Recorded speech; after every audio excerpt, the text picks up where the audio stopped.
आज हम general embryology की रैपिड रिवीजन करेंगे। उसमें सबसे पहले हम देखते हैं स्पर्मेटोजेनेसिस कैसे होती है। सबसे पहले देखें, हमने बिफोर बर्थ देखना है। बिफोर बर्थ क्या था? हमारे पास यॉर्क सैक से प्रिमोर्डियल जर्म सेल थे जो कि माइग्रेट हो रहे थे किसकी तरफ? गोनेडल रिज की तरफ। वहाँ जाके ये बना रहे थे गोनेड्स। तो मेल की हम बात करें तो वहाँ पे क्या डेवलप हो रहा है? टेस्टिस। तो आफ्टर बर्थ क्या होता है? हमारे पास डोरमेंट जो स्पर्मेटोगोनिया होती हैं, लेकिन जैसे ही हमारे पास प्यूबर्टी रीच होती है तो ये जो डोरमेंट स्पर्मेटोगोनिया ये किस में चेंज हो जाते हैं? डार्क टाइप ए स्पर्मेटोगोनिया में। उससे पेल टाइप ए स्पर्मेटोगोनिया बनेंगे और उससे टाइप बी स्पर्मेटोगोनिया बनेंगे। और टाइप बी से हमारे पास प्राइमरी स्पर्मेटोसाइट बनेंगे।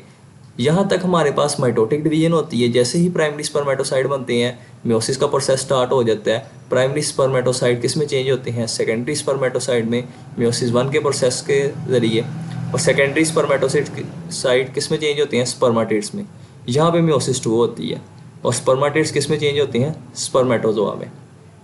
ये प्रोसेस कैसे होता है? मेटामॉर्फोसिस के ज़रिए से।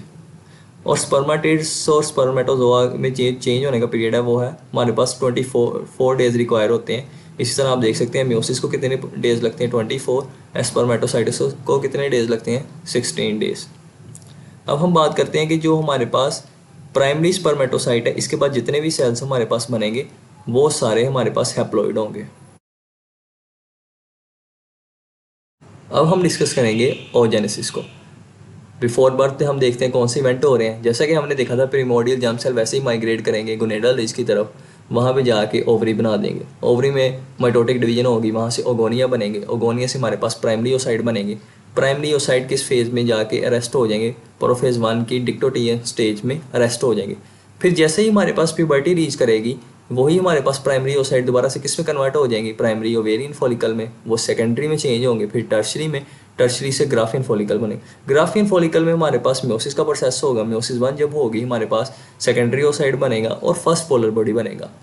और अगर हमारे पास फर्टिलाइजेशन हो जाती है तो ये मियोसिस का प्रोसेस कंप्लीट होगा, नहीं तो ये मियोसिस का प्रोसेस कंप्लीट नहीं होगा।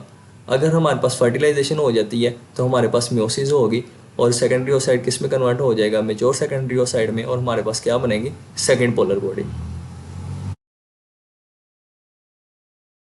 अब हम देखते हैं हमारे पास ओवुलेशन कैसे होती है। जैसे ही हमारे पास एफएसएच का लेवल हाई होगा और एलएच सर्ज होगी, तो फॉलिकल्स के अंदर फ्लूइड है वो इंक्रीज हो जाएगा और क्यूमुलस सेल्स जो है वो लूज हो जाएंगे। और वहाँ पे हमारे पास एक सीक्रेशन होगी हेल्ड्रोनिक एसिड की, जिससे जो डाइजेस्ट करेगी कोलेजन फाइबर्स को। और कोलेजन फाइबर्स को जैसे ही वो डाइजेस्ट करेंगी, फॉलिकल रप्चर हो जाएगा। फॉलिकल के रप्चर होने से shedding of secondary oocyte with the corona radiata and entry of ovum in the fallopian tube. ये सारे इवेंट्स हैं जो हमारे पास ओवुलेशन में होंगे।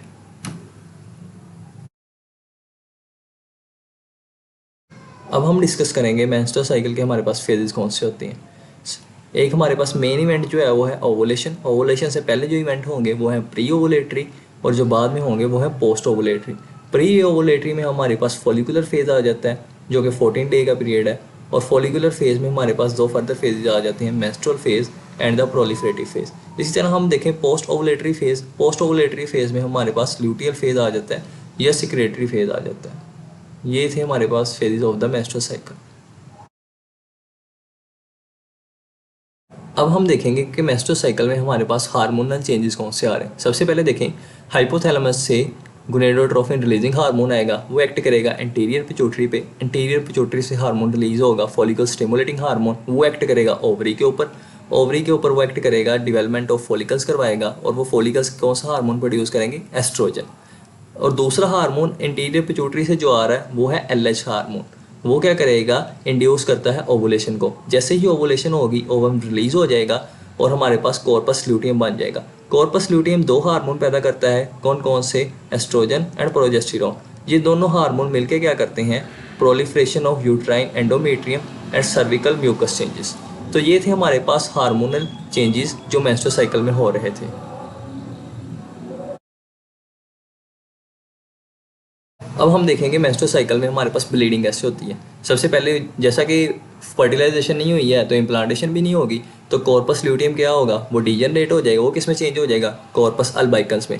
कॉर्पस ल्यूटियम हमारे पास एक हार्मोन पैदा कर रहा था प्रोजेस्टेरॉन, अब वो डीजनरेट हो गया तो हमारे पास level of progesterone and estrogen कम हो जाएंगे। ठीक है, तो वैसोकंस्ट्रिक्शन होगी स्पाइरल आर्टरीज की, और स्पाइरल आर्टरीज की जैसी वैसोकंस्ट्रिक्शन होगी लाइजोसोमल इंस्टेबिलिटी हो जाएगी, रिलीज ऑफ प्रोटियोलाइटिक एंजाइम, और वो एंजाइम क्या करेंगे, नेक्रोसिस करेंगे एंडोमेट्रियम की, लार्ज नेक्रोटिक एरिया बनेगा और उसके बाद मेंस्ट्रुअल ब्लीडिंग हो जाएगी। इस दौरान हमारे पास प्रोस्टाग्लैंडिन्स भी रोल प्ले करते हैं constriction वैलो constriction of spiral arteries में और मायोमेट्रियल कंट्रैक्शन में। मायोमेट्रियल हमारे पास लेयर होती है यूट्रस की। ये थे वो इवेंट्स जिसमें हमारे पास ब्लीडिंग हो रही है मेंस्ट्रुअल साइकिल की। अब हम देखेंगे हमारे पास फर्टिलाइजेशन में कौन कौन से इवेंट्स होंगे। सबसे पहले सेक्सुअल इंटरकोर्स होगा।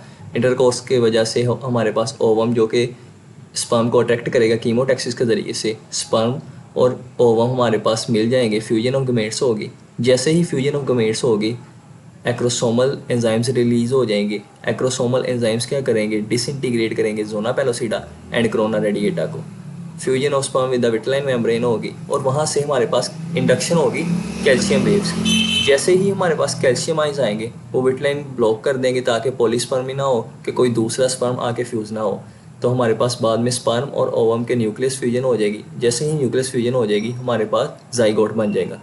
ये हमारे पास पूरा पाथवे था कि जिससे के ज़रिए से फर्टिलाइजेशन हो रही है। अब हम देखेंगे कि ब्लास्टोसिस्ट हमारे पास कैसे बनता है। मरोला के अंदर हमारे पास सेलुलर डिविजन्स होंगी और डिफ्यूजन होगी। यूट्राइन फ्लूइड मरोला के अंदर आ जाएगा जिसकी वजह से इंट्रासेलुलर स्पेसिस ज़्यादा हो जाएंगी और वो इंट्रासेलुलर स्पेसिस मिलके क्या बना देंगी, ब्लास्टोसील कैविटी बना देंगी। और हमारे पास ब्लास्टोसिस्ट के दो मेन फीचर हैं। एक हमारे पास जो आउटर लेयर होगी वो ट्रोफोब्लास्ट होगी और इनर सेल मास को हम एम्ब्रियोब्लास्ट कहेंगे। जब ये दोनों चीज़ें बन जाएंगी हम कहेंगे कि फॉर्मेशन ऑफ ब्लास्टोसिस्ट हो गई है। ये थे इवेंट्स जिसके ज़रिए से हमारे पास ब्लास्टोसिस्ट बनता है। अब हम देखेंगे हमारे पास इम्प्लांटेशन कैसे हो रही है। सबसे पहले फर्टिलाइजेशन। फर्टिलाइजेशन के 6 डेज में के बाद हमारे पास जोना पेलोसिडा डिसअपेयर हो जाएगी और यूट्राइन फ्लूइड जो है वो फ्यूज़ कर जाएगा ब्लास्टोसिस्ट के अंदर और हैचिंग ऑफ ब्लास्टोसिस्ट होगी। और ट्रोफोब्लास्ट जो होगी वो अटैच कर जाएगी एंडोमेट्रियम के साथ। प्रोटोलिटिक एंजाइम्स रिलीज होंगे जो कि एंडोमेट्रियम के सेल को डिजनरेट करेंगे और हमारे पास ब्लास्टोसिस्ट जाके अटैच हो जाएगा एंडोमेट्रियम के साथ। और 9th डे पे हमारे पास फॉर्मेशन ऑफ फिब्रिन प्लग होगी और उसके बाद क्लोजर ऑफ पेनिट्रेशन डिफेक्ट हो जाएगी। तो ये थे हमारे पास इम्प्लांटेशन के इफेक्ट।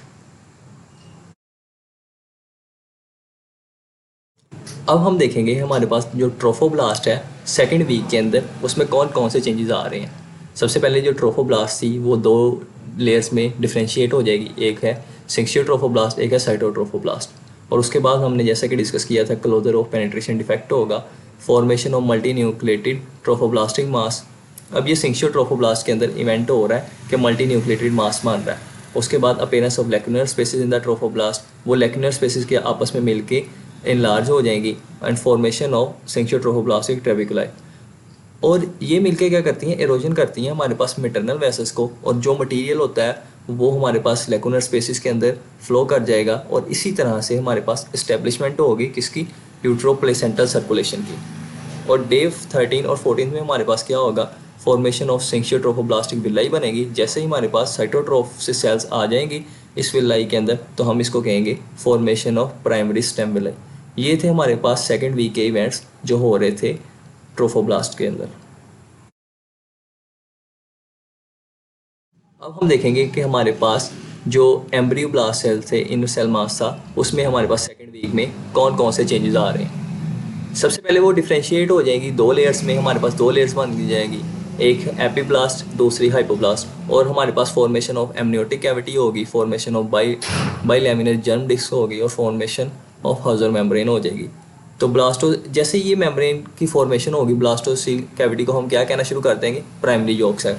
उसके बाद हमारे पास formation of extra embryonic mesoderm होगी। Formation of extra embryonic mesoderm में हमारे पास एक्स्ट्रा एम्ब्रियोनिक सिलोम बनेगी। फॉर्मेशन ऑफ कनेक्टिंग स्टाक होगी और differentiation of embryoblast into the somatopleuric layer and splanchnopleuric layer.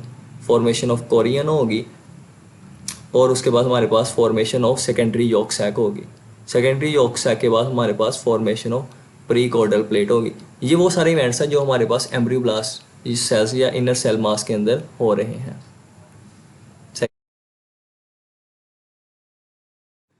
अब हम देखेंगे हमारे पास प्रोसेस ऑफ गैस्ट्रोलेशन। गैस्ट्रोलेशन में हमारे पास सबसे पहले प्रिमिटिव स्ट्रीक बनेगी। प्रिमिटिव स्ट्रीक के बाद हमारे पास हैंसन नोड बनेगा with the blastopore and the primitive groove. और हमारे पास migration and invagination of epiblast से हमारे पास 3 लेयर्स बनेगी, definitive endoderm, intra embryonic mesoderm and definitive ectoderm. लेकिन हमारे पास ये जो बाइलैमिनर रीजन है वो ट्राइलैमिनर में कन्वर्ट हो गया। लेकिन कुछ ऐसे रीजन भी हैं जहाँ पे हमारे पास 3 लेयर्स नहीं बनी है। Germ disc areas devoid of mesodermal cell, वो कौन से एरियाज हैं जहाँ पे हमारे पास मेसोडर्मल सेल्स नहीं है? एट द क्रेनियल एंड जहाँ पे हमारे पास बक्कोफेरेंजियल मेम्ब्रेन है, एट द कॉर्डल एंड जहाँ पे हमारे पास क्लोकल मेम्ब्रेन है। ये है हमारे पास प्रोसेस ऑफ गैस्ट्रोलेशन। अब हम देखेंगे हमारे पास नोटोकॉर्ड फॉर्मेशन कैसे हो रही है। सबसे पहले प्रोलिफरेशन ऑफ सेल्स होगी जो प्रिमिटिव नोड में मौजूद है, वो क्या बनाएंगे? फॉर्मेशन ऑफ प्रिमिटिव पिट। और उसके बाद हमारे पास क्या बनेगा? Formation of notochordal process. Notochordal process के बाद फॉर्मेशन होगी हमारे पास नोटोकॉर्डल केनाल की, जो कि न्यूरल एंट्री केनाल में कन्वर्ट होगी। न्यूरल एंट्री केनाल बाद में किस में चेंज हो जाएगी? नोटोकॉर्डल प्लेट में। नोटोकॉर्डल प्लेट में किस में कन्वर्ट हो जाएगी बाद में? डेफिनेटिव नोटोकॉर्ड में। अब हम देखेंगे हमारे पास न्यूरोलेशन कैसे हो रही है। सबसे पहले थिकनिंग होगी mid line central part of ectoderm, वो क्या बनाएगा? हमारे पास न्यूरल प्लेट फॉर्मेशन होगी। न्यूरल प्लेट जैसे ही बनेगी वो उस किस में चेंज होगी? हमारे पास न्यूरल फोल्ड बनेंगे एंड न्यूरल ग्रोव बनेगा। और जो न्यूरल फोल्ड बनेंगे वो आपस में मिलके क्या बना देंगे? न्यूरल ट्यूब बना देंगे। उसके बाद हमारे पास क्लोजर होगा क्रेनियल न्यूरोपोर का एंड द कॉर्डल न्यूरोपोर का।